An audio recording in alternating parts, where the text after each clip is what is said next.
السلام علیکم رحمۃ اللہ وبرکاتہ۔ الحمدللہ رب العالمین، الصلاۃ والسلام علی رسولہ الکریم، اما بعد، اعوذ باللہ من الشیطان الرجیم، بسم اللہ الرحمن الرحیم۔ رب اشرح لی صدری ویسر لی امری واحلل عقدۃ من لسانی یفقہوا قولی، صدق اللہ العظیم۔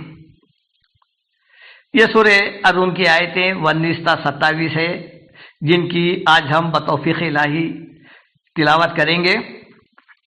ان تمام آیت میں سبھی انسانوں کو قدرت کی بے شمار روزمرہ زندگی کے مشاہدات اور پھر قدرت کی نشانیوں میں غور و فکر کرنے کی توجہ دلائی گئی ہے، تاکہ لوگ جان لیں کہ ان کا حقیقی معبود، مالک، رب، الہ صرف ایک ہی ہے، اور وہ ہے اللہ، جو ان تمام چیزوں کو پیدا کیا ہے۔ تو آئیے انشاءاللہ تعالی ہم ایک ایک آیت کو، پھر ایک ایک آیت کے ایک ایک جملے کو سمجھتے ہوئے آگے بڑھیں گے۔ اعوذ باللہ من الشیطان الرجیم، بسم اللہ الرحمن الرحیم۔ سورہ روم آیت نمبر 21۔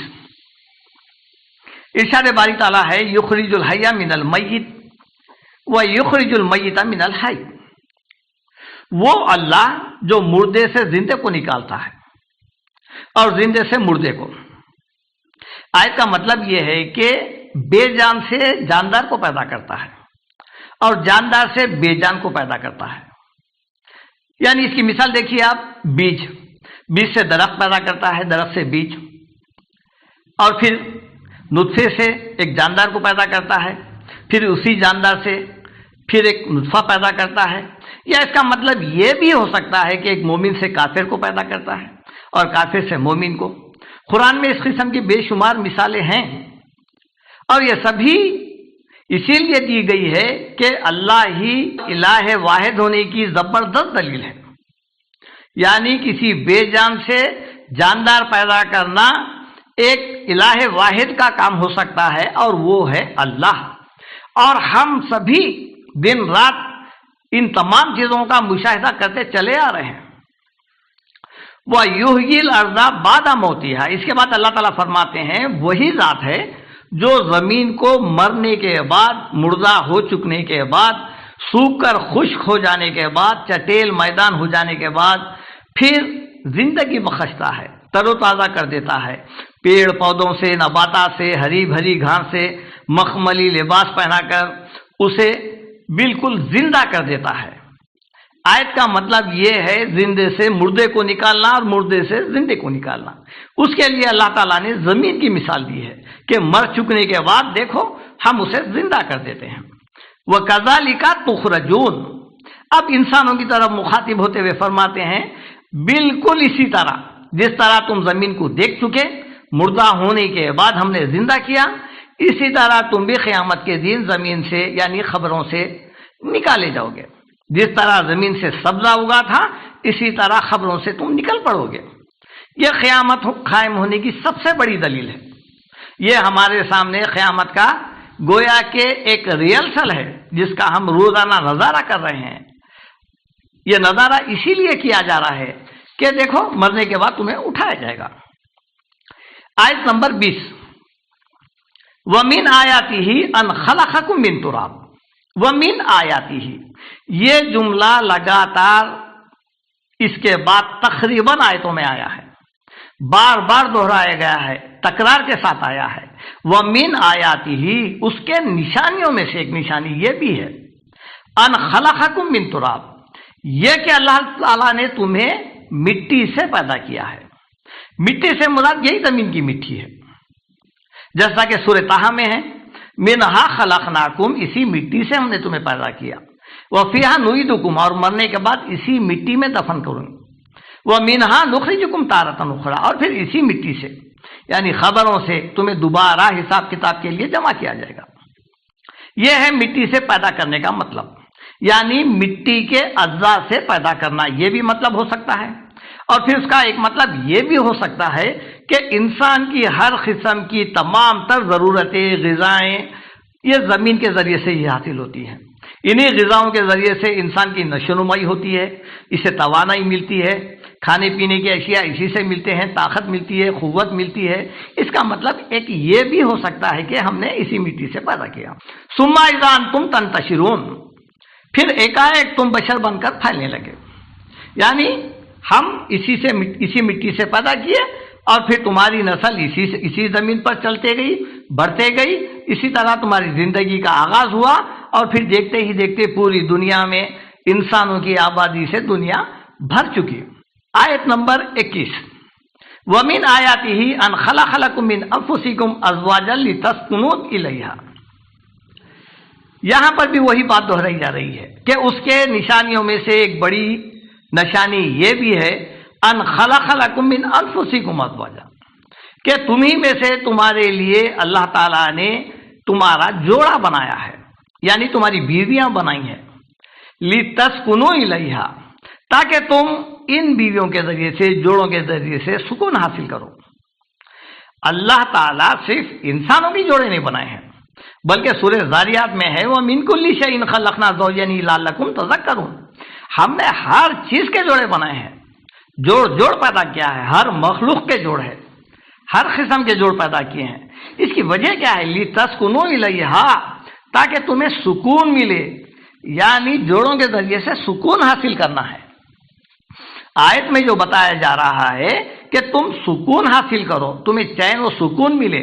جو لوگ تنہا زندگی گزارتے ہیں انہیں دنیا میں کبھی بھی سکون میسر نہیں آ سکتا، کیونکہ آیت میں بتایا گیا ہے کہ سکون اس جوڑے کے ذریعے سے حاصل کیا جا سکتا ہے، اس لیے بات کی آیت میں وہی جملہ ہے وَجَعَلَ بَيْنَكُمْ مَوَدَّةً وَرَحْمَةً، اللہ تعالیٰ نے اس جوڑے میں پھر کیا کیے ہیں؟ پیار و محبت پیدا کر دی ہے، تاکہ تمہارے درمیان میں ایک رشتہ قائم ہو جائے پیار و محبت کا، اس طرح تم اپنی زندگی کی عمریں پوری کر سکو اور زندگی چین و سکون کے ساتھ بسر کر سکو۔ یہ محبت اللہ تعالیٰ کی طرف سے ڈالی گئی ہے، اِنَّ فِي ذَلِكَ لَآیَاتٍ لِقَوْمٍ يَتَفَکَّرُونَ، بے شک اس کے اندر یعنی شوہر بیوی کے رشتے میں بے شمار نشانیاں ہیں ان لوگوں کے لیے جو غور و فکر کرتے ہیں۔ آیت نمبر 22، وَمِنْ آیَاتِهِ خَلْقُ السَّمَاوَاتِ وَالْأَرْضِ، پھر بات وہیں سے شروع ہو رہی ہے کہ اس کے قدرت کے نشانیوں میں سے ایک بہت بڑی نشانی یہ ہے کہ اس نے آسمانوں کو اور زمین کو پیدا کیا، 7 مضبوط آسمان بنائے، بلند و بالا آسمان اور وسیع و عریض زمین جو سرسبز و شاداب دی گئی ہے، زیب و زینت سے بھر دی گئی ہے، جس کو ہم نے پیدا کیا ہے، جس پر تمہاری زندگی ہے، جس پر تم رہتے ہو، بستے ہو، جس پر ہم نے تمہارا سامانی زندگی رکھا ہے، ان کو غور و فکر کر کے دیکھو کہ کون پیدا کیا ہے، ان نشانیوں میں غور و فکر کر کے دیکھو کہ اس کا خالق کون ہے، کیا ان کا پیدا کرنا معمولی سا ہے؟ جیسا کہ سورہ مومن اللہ تعالیٰ فرماتے ہیں لَخَلْقُ السَّمَاوَاتِ وَالْأَرْضِ أَكْبَرُ مِنْ خَلْقِ النَّاسِ وَلَكِنَّ أَكْثَرَ النَّاسِ لَا يَعْلَمُونَ، زمین و آسمان کا پیدا کرنا بڑا ہے دیگر مخلوقات کے پیدا کرنے سے، انسانوں کے پیدا کرنے سے، لیکن وَلَكِنَّ أَكْثَرَ النَّاسِ لَا يَعْلَمُونَ، لیکن اکثر لوگ نہیں جانتے، نہیں سمجھتے، اس بارے میں غور و فکر نہیں کرتے۔ ان کا پیدا کرنا کوئی معمولی نہیں ہے، ہمارا حکم کن کافی ہے، بس وہ فیکون ہو جاتا ہے اور وہ بن جاتا ہے۔ وَاخْتِلَافُ أَلْسِنَتِكُمْ وَأَلْوَانِكُمْ، اب اس کے بعد زمین و آسمان کے پیدا کرنے کے بعد اللہ تعالیٰ ادھر توجہ دلا رہے ہیں کہ دیکھو کہ تمہاری زبانوں میں، تمہاری بول چال میں، تمہارے رنگ و روپ میں بھی جو اختلافات کا پایا جانا ہے، یہ بھی ہماری قدرت کی نشانی ہے۔ دنیا بھر میں الگ الگ زبانیں بولی جا رہی ہے، ہر ملک کی ایک الگ زبان ہے، کوئی عربی بول رہا ہے، کوئی چائنیز بول رہا ہے، کوئی انگلش بول رہا ہے، کوئی فرینچ بول رہا ہے۔ خود ہندوستان میں کئی زبانیں بولی جا رہی ہے، بلکہ بولنے والوں کے آوازیں بھی الگ ہے، ملتی جلتی نہیں ہے، اور پھر شکلوں میں بھی شدید اختلاف ہے، سب کا رنگ و روپ الگ ہے، کوئی گورا ہے، کوئی کالا ہے، کوئی لمبا ہے، کوئی پستہ قد ہے، سب کے چہرے الگ ہے، سب کی خد و خامت الگ ہے۔ یہ تمام کے تمام ہمارے قدرت کی نشانیاں ہیں، یہ الہ واحد ہونے پر دلیل ہے، جس کو ہم نے صرف اور صرف ایک مرد و عورت سے پیدا کیا ہے۔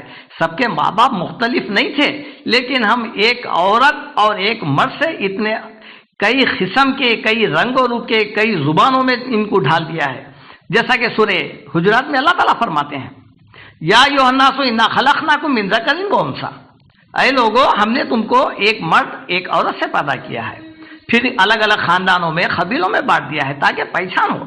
یہ الگ الگ قوموں میں بٹ جانا، بولیاں الگ ہونا، رنگ و روپ کا الگ ہونا، یہ پہچان کے لیے ہے. اور پھر اس میں ان فی ذالک لآیات للعالمین، بے شک اس میں نشانی ہے. کن کے لیے؟ للعالمین، ان لوگوں کے لیے جو علم رکھتے ہیں، جو لوگ عالم ہوتے ہیں، جو جانتے ہیں. اس آیت سے یہ معلوم ہوا کہ حقیقی عالم وہ ہے جو اللہ کی قدرت کے نشانیوں کو پہچانے اور پہچان کر اس کی طرف رجوع ہو. جو شخص علم رکھتا ہے، عالم ہے، لیکن قدرت کے نشانیوں سے انجان بن کر گزر جا رہا ہے، اس میں غور و فکر نہیں کر رہا ہے، تو گویا وہ عالم نہیں بلکہ جاہل ہے. اس کا ذکر اللہ تعالیٰ سورہ یوسف کی آیت میں فرمایا ہے.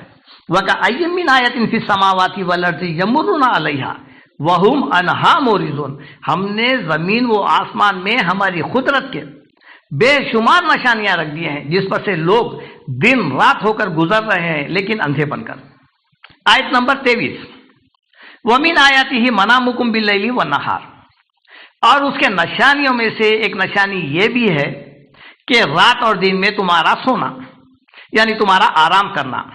تمہاری تھکاوٹ کو دور کرنے کے لیے ہم نے نیند پیدا کی تاکہ تم سو کر اٹھو تو تر و تازہ ہو جاؤ، فریش ہو جاؤ. اگر انسان کو نیند نہ ملے تو پھر وہ صحت بھی اس کی خراب ہو جائے گی اور وہ بیمار پڑ جائے گا. اللہ تعالیٰ اس کی صحت کی حفاظت کے لیے نیند بنائے ہیں تاکہ وہ دن میں رات میں سوتا ہے، سو کر وہ تھکاوٹ کو دور کرتا ہے. اس طرح دنیا کا کام و کاج چلتا رہتا ہے. وَابْتِغَاءُکُم مِّن فَضْلِہ، اور پھر تمہارا دن رات میں اللہ کا فضل تلاش کرنا، یہ بھی ایک نشانی ہے. یعنی کوئی انسان معاشی دوڑ دھوپ میں، کاروبار میں یا پھر تجارت کے ذریعے سے اللہ کا فضل یعنی رزق تلاش کرنے کے لیے نکلتا ہے تو پھر یہ جو ہے اللہ تعالیٰ کی ایک نعمت ہے. اسباب دنیا اختیار کرنے کا حکم اللہ تعالیٰ نے خود دے رکھا ہے. رزق کی تلاش میں نکلنا دنیا داری نہیں بلکہ دینداری ہے، کیونکہ اللہ تعالیٰ حکم دے رہا ہے. لیکن شریعت کی حد میں رہ کر رزق تلاش کرنا چاہیے. نمازوں سے غافل ہو کر رزق کی تلاش میں رہنا پھر دنیا داری ہو جائے گا. ان فی ذالک لآیات لقوم یسمعون، بے شک اس میں نشانیاں ہیں ان کے لیے جو آیتوں کو کان لگا کر سنتے ہیں، سمجھتے ہیں اور سمجھنے کے بعد عمل کرتے ہیں. آیت نمبر 24، وَمِنْ آیَاتِهِ یُرِیکُمُ الْبَرْقَ خَوْفًا وَطَمَعًا. اور اس کی نشانیوں میں سے ایک نشانی یہ بھی ہے کہ وہ تمہیں بجلی کی چمک دکھاتا ہے تاکہ تمہیں خوف پیدا ہو، اور پھر امید بھی دلاتا ہے بارش کی. وَيُنَزِّلُ مِنَ السَّمَاءِ مَاءً، اور وہ آسمانوں سے بارش برساتا ہے، پانی برساتا ہے. فَيُحْيِي بِهِ الْأَرْضَ بَعْدَ مَوْتِهَا، تاکہ اس پانی سے مردہ زمین جو مردہ پڑی تھی پھر سے زندہ کر دے، ہری بھری کر دے، سرسبز شاداب کر دے. ان فی ذالک لآیات لقوم یعقلون، بے شک اس میں عقل والوں کے لیے نشانیاں ہیں کہ پانی جو کبھی موصولہ دھار برستا ہے تو کبھی ریم جھم برستا ہے. دیکھنے والوں کے لیے اس میں بھی قدرت کی بے شمار نشانیاں ہیں. آیت نمبر 25، وَمِنْ آیَاتِهِ أَن تَقُومَ السَّمَاءُ وَالْأَرْضُ بِأَمْرِهِ، اور اس کے نشانیوں میں سے یہ بھی ایک قدرت کی بڑی نشانی ہے کہ آسمان و زمین کو اسی نے تھامے رکھا ہے، کہیں گر نہ جائے، کہیں لڑک نہ جائے. اس کے لیے اللہ تعالیٰ نے اپنے حکم سے اسے تھامے ہوئے رکھا ہے. یہ اسی کے حکم سے قائم ہے. زمین و آسمان کا کروڑوں سال سے برقرار رہنا، پھر اس نظام میں کوئی خرابی پیدا نہ ہونا، یہ صرف ایک الہ واحد ہونے کی دلیل ہے. یہ اسی کے حکم سے زمین و آسمان کا نظام چل رہا ہے.